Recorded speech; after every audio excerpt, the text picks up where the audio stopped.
વિતરાગ પરમાત્મા અનંત જ્ઞાની અનંત દર્શની પ્રભુવીર જગતના ભવ્ય જીવો સમક્ષ અમૃતમય વાણીનો પ્રવાહ આવતા ભવ્યાત્માઓને મોક્ષનો માર્ગ બતાવ્યા છે. મોક્ષ માર્ગની આરાધના સમ્યક દર્શન, સમ્યક જ્ઞાન અને સમ્યક ચારિત્રથી થાય છે. જિનેશ્વર પરમાત્મા આવી આરાધના કરી ગયા અને આપણા માટે એ જ માર્ગ પ્રશસ્ત કરતા ગયા. આપણને જે માર્ગ મળ્યો છે એ પ્રભુની અસીમ કરુણાથી મળ્યો છે.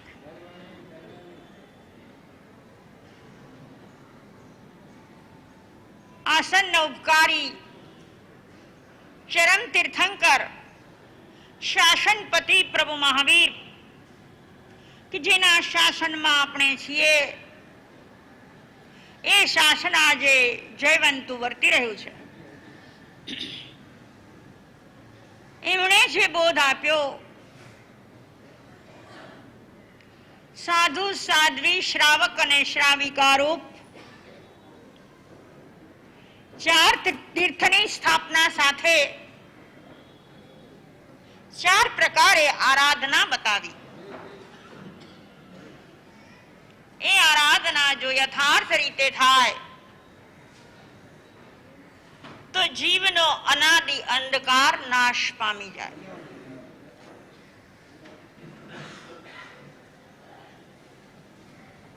અને એ કરવા માટે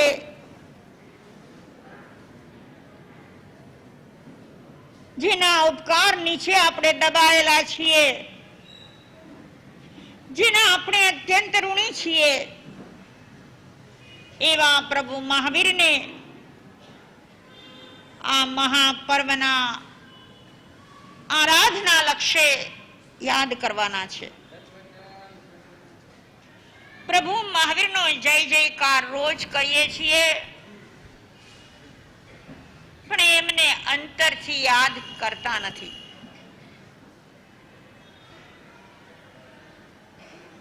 એવું બનવું જોઈએ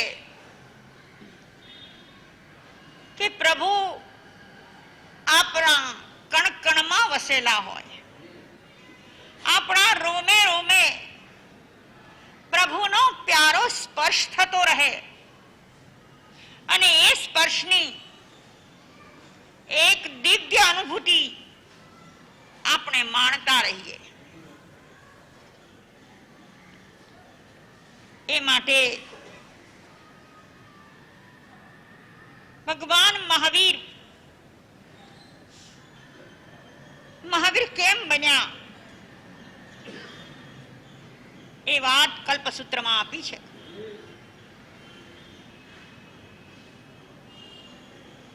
બહુ મોટી યાત્રા કરવી પડી છે, બહુ લાંબો પ્રવાસ ખેડવો પડ્યો છે,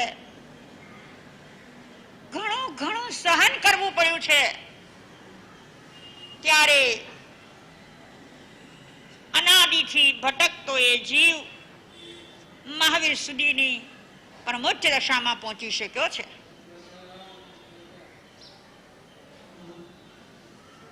ફળની મીઠાશ જ્યારે અનુભવીએ, ફળની સુગંધ અનુભવીએ, ત્યારે એ ફળને ફળ બનતા પહેલા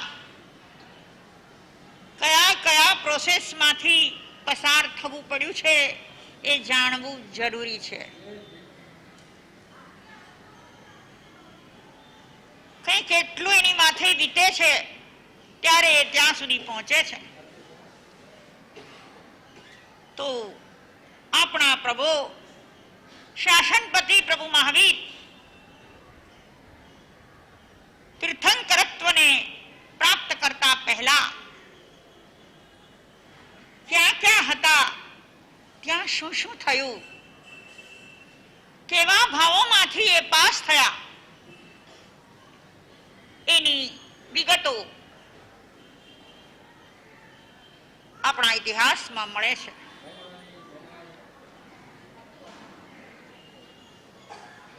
પ્રભુ મહાવીરના કેટલા ભવ? 27 ભવ. તો ખરેખર એમણે 27 જ કર્યા? ના, ભૂતકાળમાં અનંત ભવો કર્યા. કોઈ જીવ આ વિશ્વમાં એવો નથી કે જેણે અનંત ભવ ન કર્યા હોય. તો આ ભવની ગણના કઈ રીતે? કે જ્યારથી એની ચેતના જાગી, સુષુપ્ત ચેતના જાગ્રત થઈ, દેહ અને આત્માની ભિન્નતાનો અનુભવ થયો, સ્વ અને પરનો ભેદ સમજાયો, સમજવા સાથે સ્પર્શાયો અને સ્પર્શવા સાથે પરથી મુક્ત થઈ સ્વમાં સમાયા. એ જે દિવસથી, જે ભવથી બન્યો ત્યારથી ગણતરી હોય છે. આપણે ત્યાં ગ્રંથોમાં એ વાતો આવે છે. ભગવાન ઋષભદેવના 13 ભવ ગણાય, ભગવાન નેમનાથના 9 ભવ, પાર્શ્વનાથ ભગવાનના 10 ભવ અને ભગવાન મહાવીરના 27 ભવ. તો આપણે એમના ભૂતકાળમાં જવું પડશે. મહાવીરને મહાવીર તરીકે ઓળખવા એ મોટું કામ છે. આપણી આરાધનાના માર્ગે આગળ વધવા માટે મહાવીરને યથાર્થ રીતે નહીં ઓળખીએ તો આરાધનામાં ક્યાંક ક્ષતિ રહી જશે.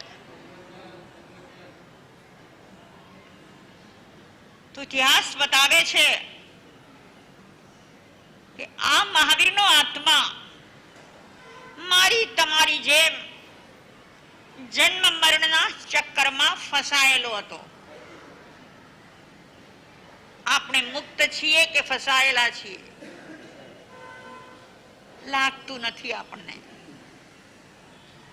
આપણે સર્વતંત્ર સ્વતંત્ર હોઈએ એવું આપણને ભાષા કરે છે, પણ વાસ્તવિકતા જુદી છે.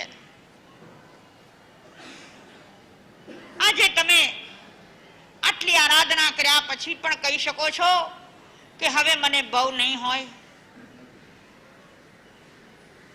હવે પછી મારે ક્યાંય જન્મ ધારણ નહીં કરવો પડે. દેહ અને આત્માનો જે વારવાર સંયોગ અને વિયોગ થયા કરે છે એ સંયોગ અને વિયોગ હવે નહીં થાય.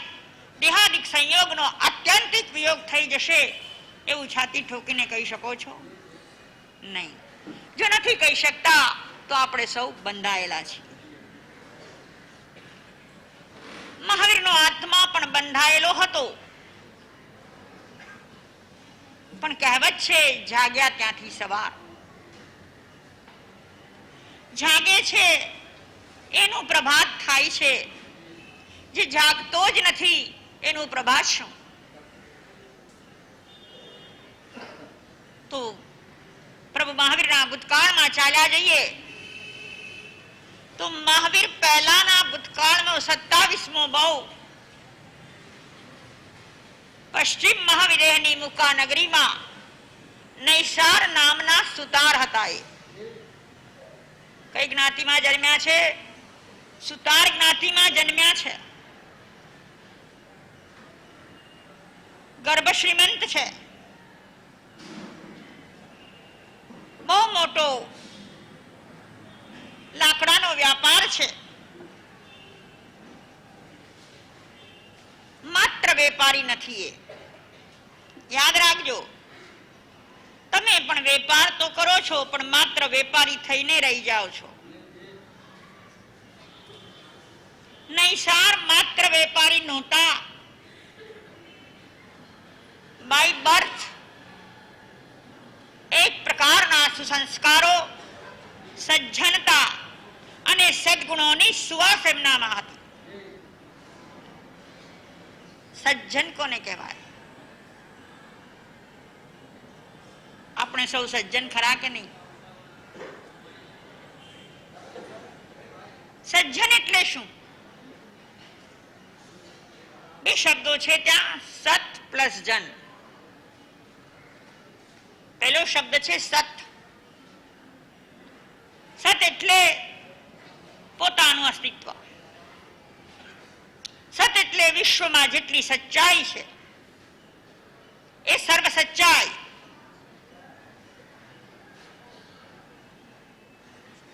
સત એટલે હુંનું જાણપણું. આ બધું જેનામાં છે એને કહેવાય સજ્જન. ગ્રામરના નિયમાનુસાર તનો જ થયો, ડબલ જ થઈ ગયા, સજ્જન. એવો એ સજ્જન હતો.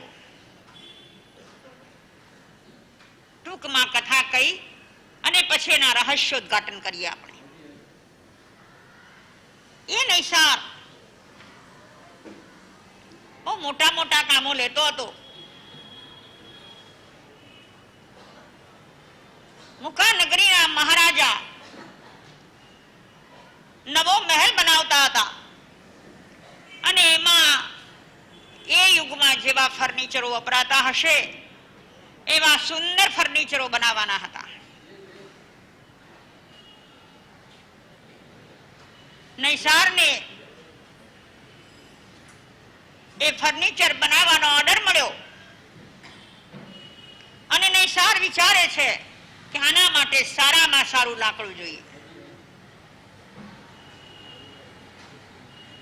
પોતાના 500 માણસો જેના હાથ નીચે કામ કરે છે એને લઈને જંગલમાં લાકડા કાપવા જાય છે. એ વેપારી હતો કે લાકડા કાપનારો હતો?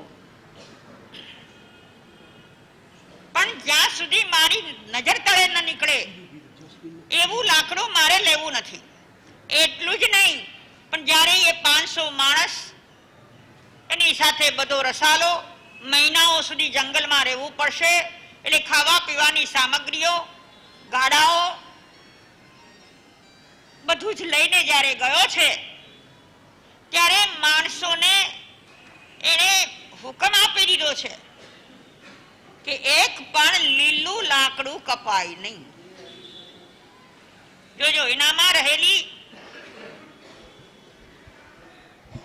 જે સાત્વિકતા છે, સત્વશાળી ગુણો જે એનામાં છે એ એક એક ગુણોને માર્ક કરતા રહેજો. લીલું લાકડું નહીં કાપવાનું. અને એના માણસો કાપ્યા પહેલા નૈસાર જે સૂકા લાકડાને, સૂકા ઝાડને પસંદ કરે એ લાકડું કપાય છે. ભોજન રંધાઈ રહ્યું છે 1000-2000 માણસોનું. નૈસારને એક નિયમ છે કે કોઈ સંતને, કોઈ ત્યાગીને આહાર દાન કર્યા પછી જ ભોજન કરવું.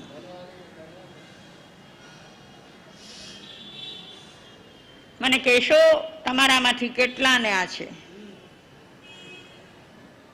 કેટલાને આવો નિયમ છે કે કોઈ સંતને પહેલા જમાડું પછી હું જમું? સંત પ્રત્યેની ભક્તિ, સંત પ્રત્યેની શ્રદ્ધા, સંત પ્રત્યેનો આદર, ત્યાગ માટેનું બહુમાન એના હૈયામાં કેટલું વસ્યું હશે કે સંતને ભોજન કર્યા વગર અન્નનો દાણો મોઢામાં મૂકે નહીં. ત્યાં ગયો છે જંગલમાં, ત્યાં સંત મળવાય મુશ્કેલ, તે છતાં એની આ ભાવના છે અને એક વૃક્ષ પર પોતે ચડી જાય છે. દૂર દૂર સુધી નજર કરે છે. એને જોયું કે એકલા સંત ચાલ્યા આવે છે.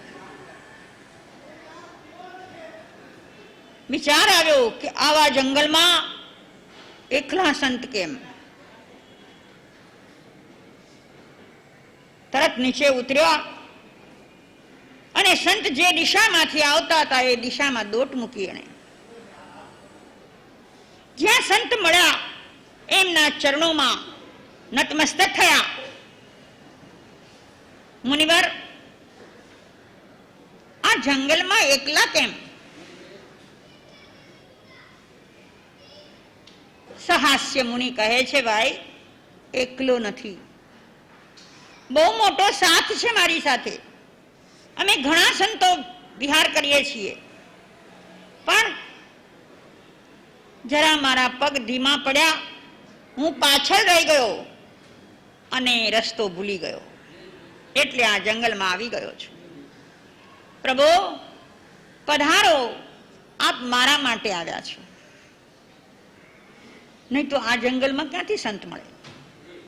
પણ મારા માટે આપ આવ્યા છો, આપ પધારો, ચાલો આપણે સાથે ભોજન લઈએ. જૈન મુનિ છે. મુનિ કહે છે, ભાઈ મુનિનો આચાર, જૈન મુનિનો આચાર એ છે કે એ પોતાના પાત્રમાં ભિક્ષા લે, એ પણ સુજતી અને નિર્દોષ મળે એ ભિક્ષા લે, અને દોષોને આલોચીને પછી એ આહાર કરે. પણ એ કોઈ ગ્રહસ્થી સાથે આહાર કરી શકતો નથી.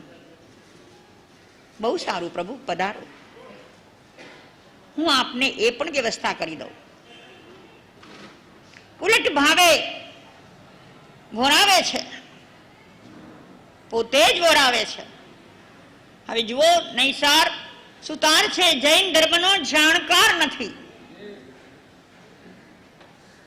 છતાં જૈન મુનિના ત્યાગ પ્રત્યેને બહુમાન છે. પગે ચાલીને જનારા, મસ્તકનો લોચ કરનારા, 22 પરિશહને સહન કરનારા એવા મુનિ પ્રત્યે અંતરમાં બહુમાન ભાવ ભર્યો છે. અને મુનિને અંતરના ભાવથી ભોરાવે છે. ખુશી એ વાતની છે કે આ જંગલમાં મને સંત મળ્યા. મુનિએ બોહર્યું. થોડે દૂર જઈ એક ઝાડની નીચે પ્રાસુક જગ્યા જોઈ કે જ્યાં જીવજંતુ નથી, લીલોતરી નથી, ત્યાં પ્રમાર્જન કરીને પોંજીને પાત્ર મૂકી કાયોત્સર્ગ કરી અને પછી એ આહાર કરે છે.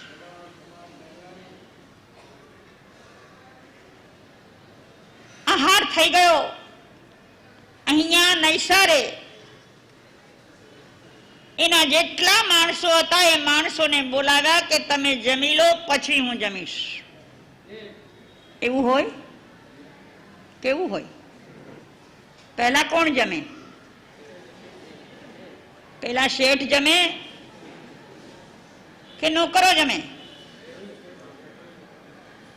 પણ એ યુગ હતો કે નોકરને નોકર માનવામાં નહોતો આવતો. આપણે ત્યાં આગમોમાં નોકર માટે એવો સરસ શબ્દ વપરાણો છે, કૌડંબીય પુરુષ સદ્દાવે. નોકરને બોલાવ્યો એમ નહીં, કૌટુંબિક પુરુષને બોલાવ્યો. નોકરને પણ પોતાના કુટુંબનો, પોતાના ફેમિલીનો એક સભ્ય હોય એ રીતે આદર દેવામાં આવતો હતો. એટલે નૈસારે બધા જ માણસોને જમાડ્યા અને પછી પોતે જમ્યો. થોડી વાર આરામ કર્યા પછી મુનિ જ્યાં બિરાજતા હતા કોઈ ઝાડ તળે ત્યાં ગયા. મુનિવર, શાતા રહી આપને? કે હા ભાઈ, તારી ભક્તિ એવી છે કે શાતા રહે છે.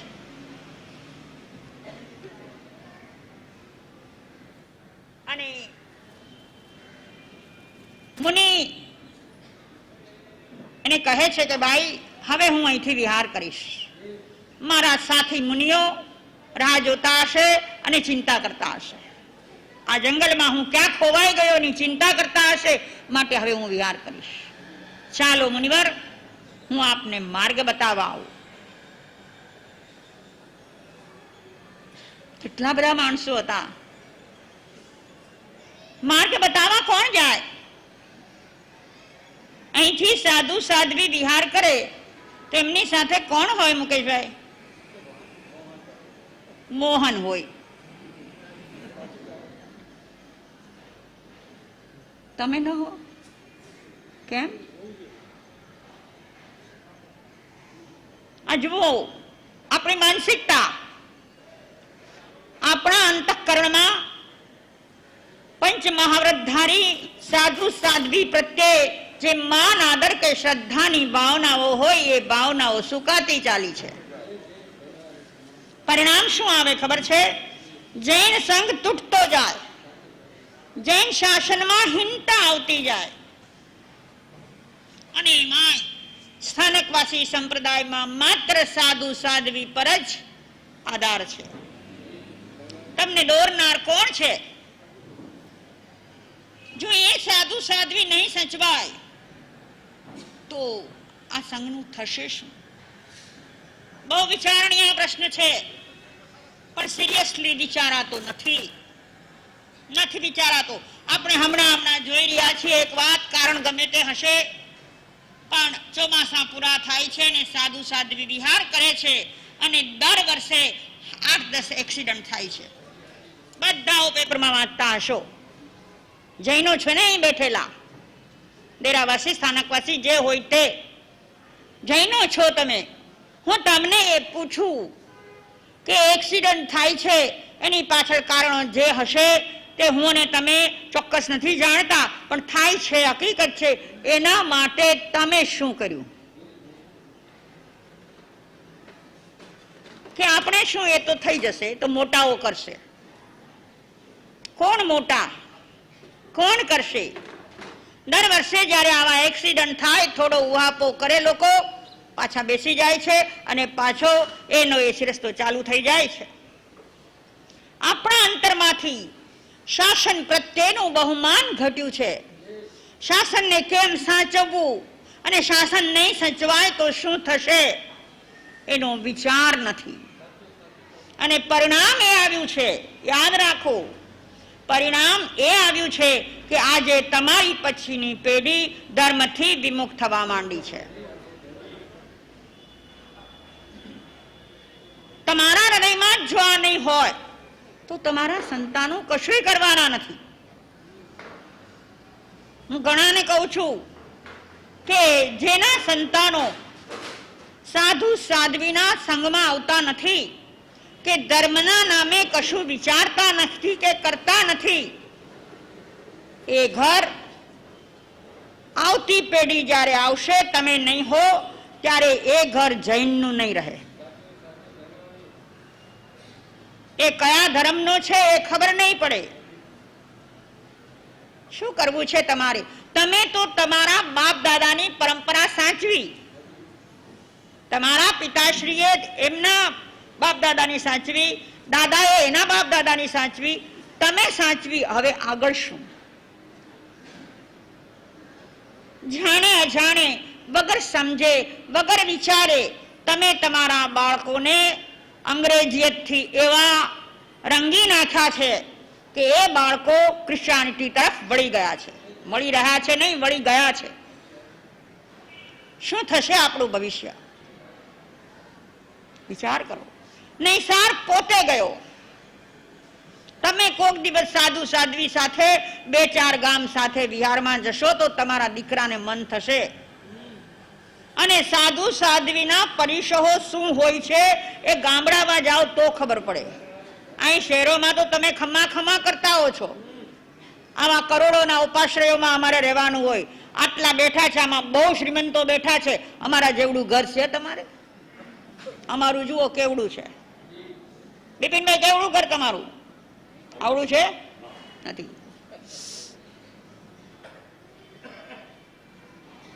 મારું કહેવાનું એ છે કે નૈસારમાં સંતો પ્રત્યે આદર. હવે જુઓ, એ મિસ્ત્રી છે, સુતાર છે, જૈન પરંપરાની ખબર નથી, જૈન ધર્મને જાણતો નથી, છતાં ત્યાગી મુનિ પ્રત્યે એને ભાવ છે. મૂકવા જાય છે, મુનિ કહે છે કે ભાઈ તે મને દ્રવ્ય માર્ગ બતાવ્યો, હું તને ભાવ માર્ગ બતાવું. મેં તારું અન્ન લીધું છે અને મારો એ ધર્મ થઈ જાય છે. અને એને સંસાર અને આત્મા આ બંનેની ભિન્નતા બતાવે છે કે તું આત્મા છે, અનંત ગુણી દ્રવ્ય છે. આ સંસાર એ તારો નથી, તું એનો નથી.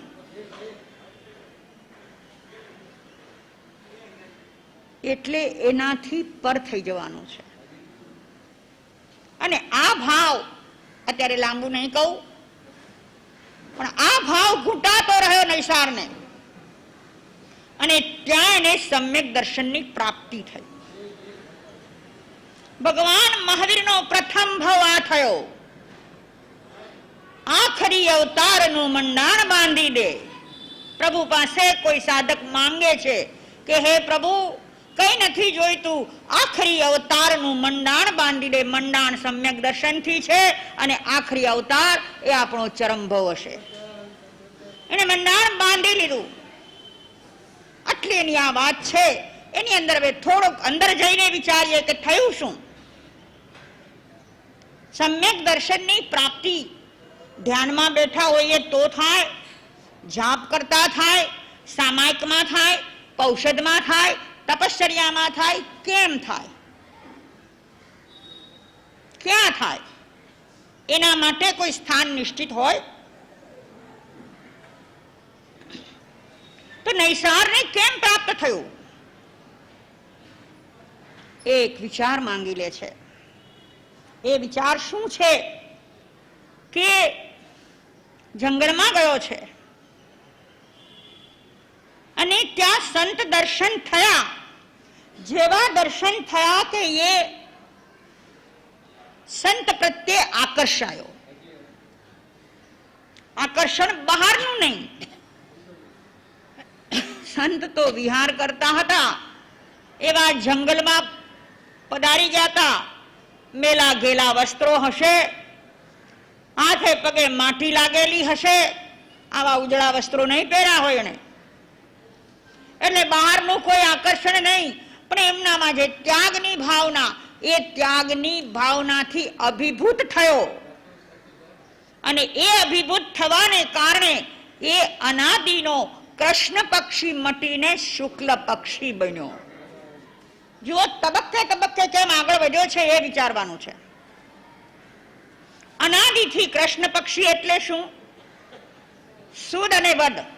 આપણા હિન્દુ મહિનાઓમાં સુદ અને વદ. સુદમાં શું થાય છે કે ચંદ્રની કળા ખીલતી જાય છે, અને વદમાં એની કળા મંદ થતી જાય છે, ઓછી થતી જાય છે. ઓછી થતા થતા અમાસ આવે છે અને અંધકાર ફેલાય છે. અનાદિથી પ્રત્યેક જીવ કૃષ્ણ પક્ષી જ હોય છે.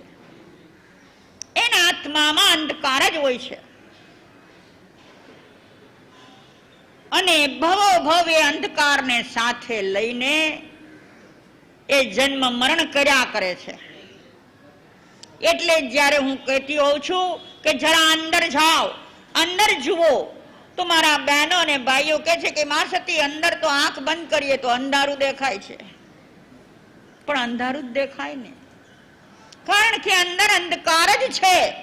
હજુ પ્રકાશની એક ચિનગારી ફૂટી નથી, ચેતના જાગી નથી, તો અંધકાર જ હોય. એનું નામ છે કૃષ્ણ પક્ષિતા. આ નૈસાર કૃષ્ણ પક્ષી મટીને શુક્લ પક્ષી થયો, એટલે હવે એની કળા ચડતી રહેવાની. શાસ્ત્રોમાં પૂછવામાં આવ્યું કે જે શુક્લ પક્ષી થાય એને શું ફળ મળે? તો કે અર્ધપુદ્ગલ પરાવર્તનમાં એના સંસારનો અંત આવી જાય. ભાઈઓ બહેનો, સંસારનો અંત કરવો છે કે સંસાર બહુ મીઠો લાગે છે? આ પાછળ બેઠેલા ભાઈઓ કોને મને સંસાર મીઠો લાગે છે કે એનો અંત કરવો છે? કે ના, હજી તો મીઠો છે, હજી તો મીઠો છે, હજી બહુ ગમે છે, આ મળશે, આ મળશે, આ મળશે. આશાની તારમાં એવા ફસાયા છો કે આશાના તારે તારે તારે અનેક જન્મને અનેક મરણ કરો છો. પણ શુક્લ પક્ષી જે થયો એને હવે અનંત સંસાર નથી રહ્યો. તો મુનિને જોયા ત્યાં એ શુક્લ પક્ષી થયો, કારણ કે એનું અંદર મુનિવરોનો ત્યાગ પોતાના અંતરમાં, એનો વૈરાગ્ય પોતાના અંદરમાં વેદાયો. આ વેદાવું બહુ જરૂરી છે, યાદ રાખો. વેદાવું શબ્દ છે ને, આપણે શારીરિક અને માનસિક રીતે વેદાતા હોઈએ છીએ, છે ને અનુભવ સૌને. શારીરિક પીડાઓ પણ ઘણી વખત થઈ છે અને માનસિક યાતનાઓ કેટલી છે, કેટલી પાર વગરની છે. એટલે એનાથી વેદાય છીએ. પણ આવા જે નિર્મળ ભાવો છે એ નિર્બળ ભાવોનું વેદન થાય છે. એ શું? એ વેદન શું? તો કે મુનિવરના ત્યાગ અને વૈરાગ્ય પ્રતિ જેના અંતરથી આકર્ષણ થયું, એના અંતરમાં એક પ્રકારના આનંદના ફુવારા ઉડવા માંડે છે. નૈસારને એ થયું. બીજી વાત, મુનિને દાન આપ્યું. આપવું અઘરું છે, એવો સહેલું નથી. આપવું અઘરું છે. નૈસારનું જે ધન આજ સુધી સંસાર માર્ગે વપરાતું હતું એ ધન ત્યાગ માર્ગે વપરાયું.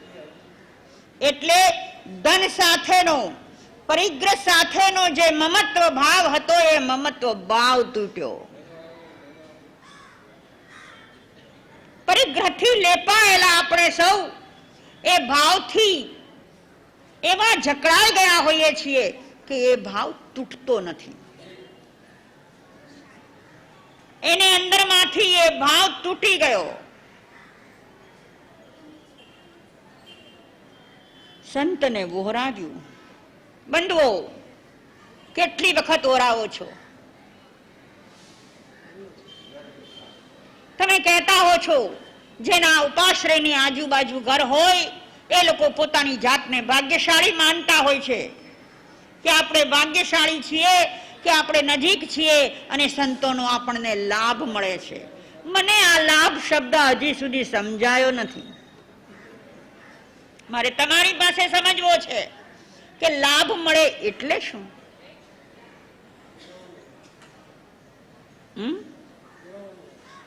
પણ લાભ મીન્સ વોટ? લાભ એટલે શું? હવે ઓરાવાનો લાભ એટલે ભાઈ તમારા ઘરમાંથી 4 રોટલી ઓછી થઈ, એને લાભ કેમ કહેવો?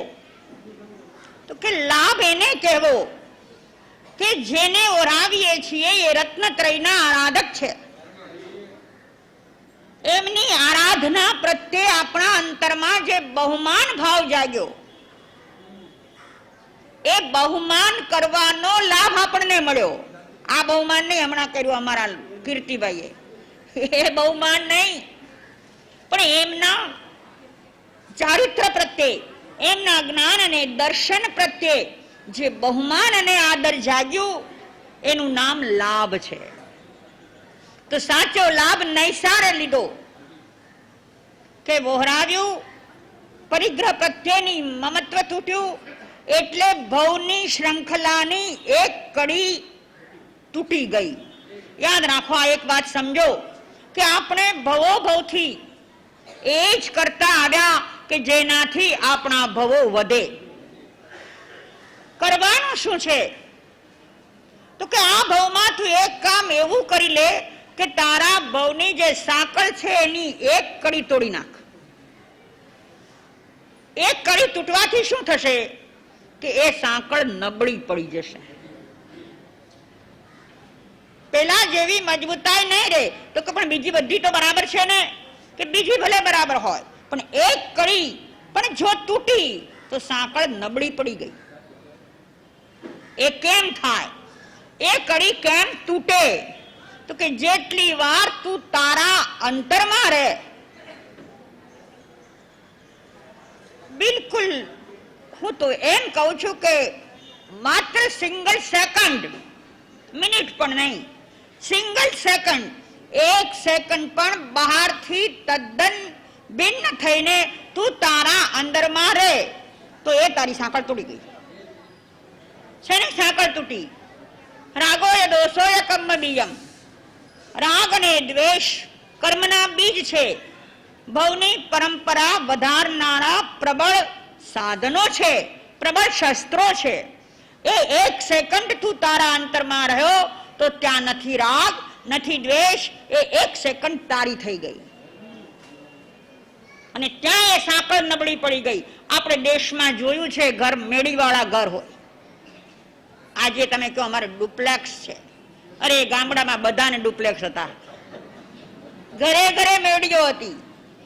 એ મેડીનો દાદરો ચડવો હોય તો કેવી રીતે? તો કે એક દોરડું બાંધેલું હોય. એ કોને ખબર? આપણી માએ બાંધ્યું, માની સાસુએ બાંધ્યું કે એની સાસુએ બાંધ્યું ખબર નહીં, પણ દોરડું બાંધેલું હોય. રોજ દોરડાને પકડીને દાદર ચડવાનો અને ઉતરવાનો મેળીએ જવું હોય તો. ધીરે ધીરે ધીરે દોરડું ઘસાતું ચાલે. ક્યાંકથી તૂટે એટલે મારી માવડીઓને બહુ આવડે, ત્યાં મોટી ગાંઠ મારી દે. દોરડું તરત કાઢીને ફેંકી ન દેવો. આ યુગ નહીં, પહેલાના યુગની વાત કરું છું. ત્યાં ગાંઠ મારે એટલે પછી એ જ દોરડાને પકડીને પાછું ચડવા ઉતરવાનું. પણ પાછું જો નબળું પડે, અને પડે જ, એક વખત જે તૂટ્યું એ ઘસાણું એટલે એ પાછું નબળું પડવાનું, પછી એ દોરડું વધારે નહીં ચાલે, ત્યાં નવું દોરડું લાવવું પડે. જોયું છે આવું? ગામડામાં રહ્યા હોય અને જોયું છે. તો મારું કહેવાનું એ છે કે આપણી જન્મ મરણની જે સાંકળ છે, એ સાંકળની એક કડી જો ઘસાય ને તૂટે તો પછી આપણે રાજા. પછી આપણી સાધના, આપણી આરાધના સત્ય માર્ગે જ ચાલશે. અહીંયા નૈસારે એ કામ કર્યું, એનામાં ભવભીરુતા આવી ગઈ અને કાંઈ સાંભળ્યું નથી. કોઈ દિવસ પ્રવચન સાંભળ્યું નથી, પણ એનામાં ભવભીરુતા અંદરમાં જાગી ગઈ. મુનિને ઓરાવતા ઓરાવતા એના અંતરમાં એક ભાવ થયો કે મારો આવો દિવસ ક્યારે આવશે કે હું પણ આમના જેવો ત્યાગ વૈરાગ્ય, આમના જેવી આરાધના કરીશ. આ ભાવ એને જાગ્યો ને ત્યાં જીણવેણે અનુરત્તા જીણવેણમ જે કરેંતિ ભાવેણમ અમલા સંકિલિઠા તે હુતિ પરિત સંસારી. અને એ પરિત સંસારી થઈ ગયો. તમે રોજ ઓરાવો ને પરિત સંસારી ન થાવ? હું તમને એ પૂછું છું કે તમે ભાવથી ઓરાવો છો કે એમને? ભાવથી ઓરાવો છો. અમને અનુભવાય છે. અમે તમારે આંગણે આવીએ, પાતરું માંડીએ ને તમે ઓરાવો છો, અમે અનુભવીએ છીએ કે તમે ભાવથી ઉલ્લાસથી ઓરાવો છો. પણ નૈસાર જેવો ઉલ્લાસ ક્યારે આવશે? એનો ખેદ વર્તે છે ક્યારે કે નૈસાર એક સુતાર હતો. એક પહેલી વખત એને નિર્ગ્રંથ મુનિને ઓરાવાનો લાભ મળ્યો અને એને કેવો ઉલ્લાસ ચડ્યો હશે કે સમ્યક દર્શન પ્રાપ્ત કરી લીધું. કેમ આપણને એમ નહીં? આપણે કેમ એવું થતું નથી? વિચારો અંદરમાં, અને વિચારશો તો ખ્યાલ આવશે કે ક્યાંક ભાવમાં થોડીક ખોટ છે, થોડીક ખોટ છે.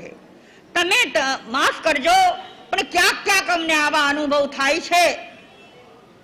તમારા ઘરે વહોરવા આવ્યા તે દિવસે અનાયાસે તમારે ત્યાં કોઈ જમવા આવવાનું છે અને તમારે ત્યાં 2-5 વસ્તુઓ વધારે બની છે, બધું તૈયાર છે, સુસ્તું છે, તમે ભાવથી વહોરાવ્યું. અમે ઓરીને નીકળ્યા અને તરત જ તમે બીજાને કહો છો આજ તો માસુતી બધું ઓર્યું હો. બધું તૈયાર હતું ને બધું ઓર્યું.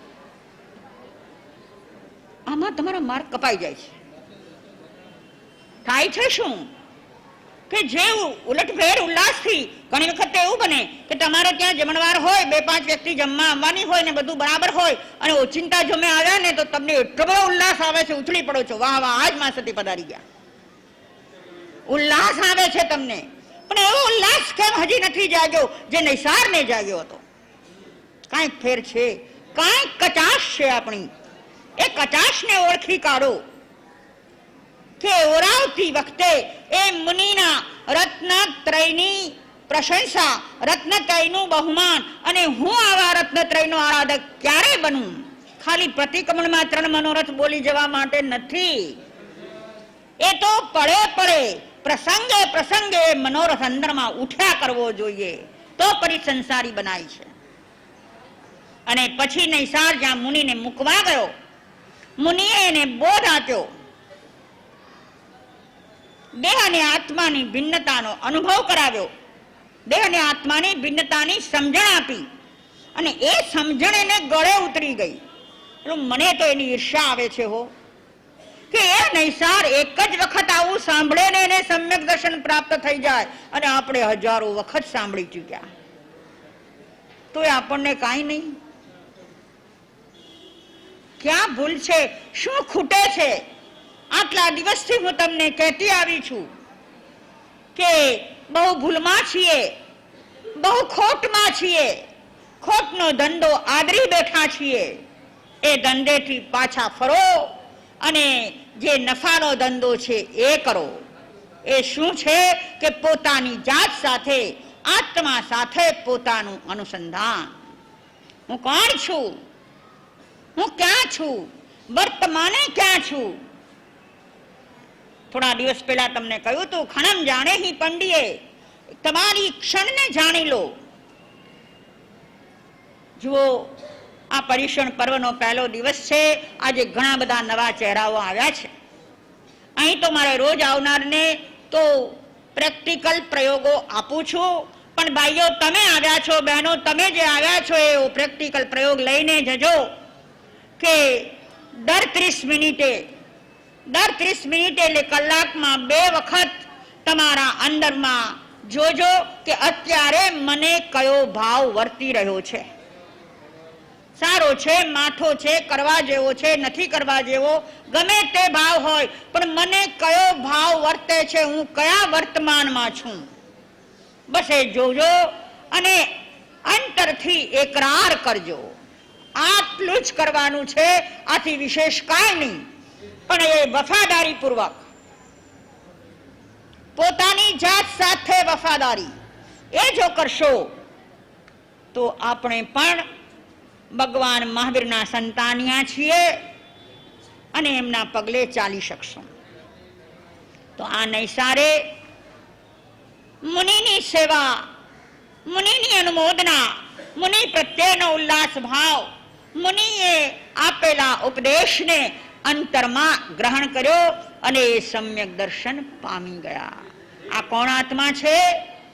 મહાવીર, જે આ 24 અવસર પીણની 24ના 24માં તીર્થંકર થવા સર્જાયેલા હતા.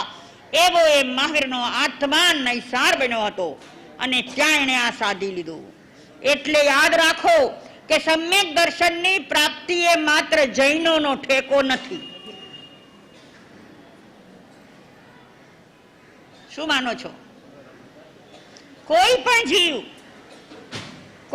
જીવ જો સમ્યક પુરુષાર્થ કરે તો એ પુરુષાર્થનું ફળ મળ્યા વગર રહેતું નથી. આપણે પણ પર્યુષણના દિવસોમાં સમ્યક પુરુષાર્થના માર્ગે જવું છે. એ શીખી લેજો. ગઈકાલે પણ મેં કહ્યું હતું, ફરીથી આજ કહી દઉં કે પર્યુષણ એટલે સંવત્સરી.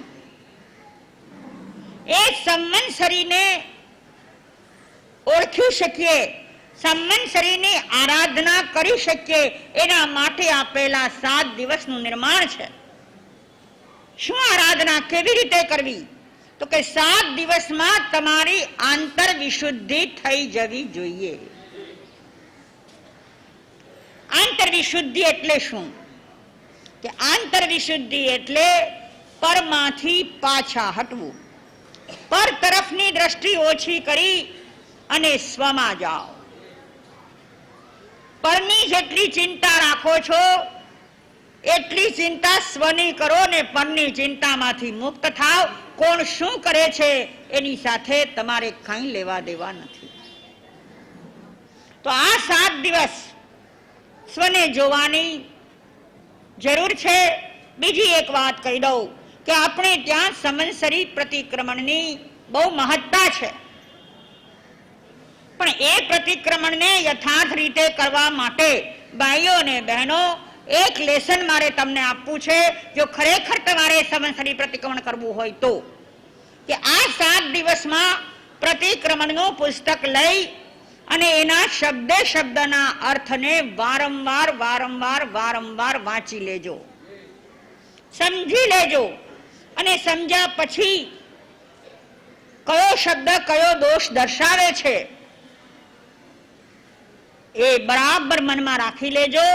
એટલે સંવત્સરી પ્રતિક્રમણ કરતી વખતે જ્યારે એક એક શબ્દ બોલાય ત્યારે તમને તમારા દોષો યાદ આવે, એ દોષોનો પશ્ચાતાપ થાય, એનું પ્રાયશ્ચિત થાય, તો તસ્મિચ્છામિ દુક્કડમ થાય, તો તમે એનાથી નિવૃત્ત થઈ શકો.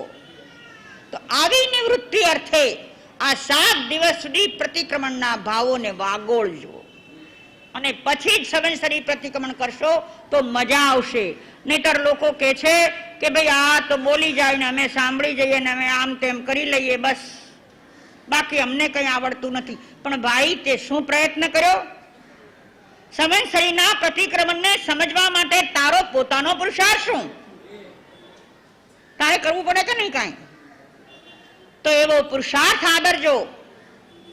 7 દિવસની એ સાધના, એ આરાધના 8મે દિવસે તમને ફળ આપે. આ તો ઇન્સ્ટન્ટ ફળ મળે એવું છે. જો યોગ્ય આરાધના યોગ્ય સમજણથી થાય તો ઇન્સ્ટન્ટ ફળ મળે એવું છે. તો બસ આજના દિવસે આ નૈસારના જીવે એટલે કે ભગવાન મહાવીરના આત્માએ હવે પછી વધુ અવતાર ન કરવા પડે એવું મંડાણ બાંધી લીધું, બીજ રોપી લીધું. એની ચેતના જાગી ઉઠી. એવી મારી તમારી સૌની ચેતના જાગે અને આપણે પણ એ માર્ગે જઈએ. આ નૈસાર સમ્યક દર્શન થયા પછી મુનિના ઉપદેશે રંગાયો છે અને રંગાતા રંગાતા એનામાં શ્રાવકપણું પણ જાગ્યું છે. 4થું અને 5મું 2 ગુણસ્થાનોને સાજ્યા છે. અને એ પૂરું થયા પછી એ જન્મમાં બહુ સારી રીતે જીવ્યા પછી અનેક પ્રકારની આરાધનાઓ કરીને નૈસાર સુતારનું ત્યાં આયુષ્ય પૂર્ણ થાય છે અને બીજા ભવમાં એ પહેલા દેવલોકની અંદર જન્મ લે છે. એ એમનો બીજો ભવ છે. બસ હવે પછી ક્યાંથી આગળ ક્યાં જશે અને એમની તીર્થંકરત્વની આરાધના કેવી શરૂ થશે એ વાત અવસરે કહેવામાં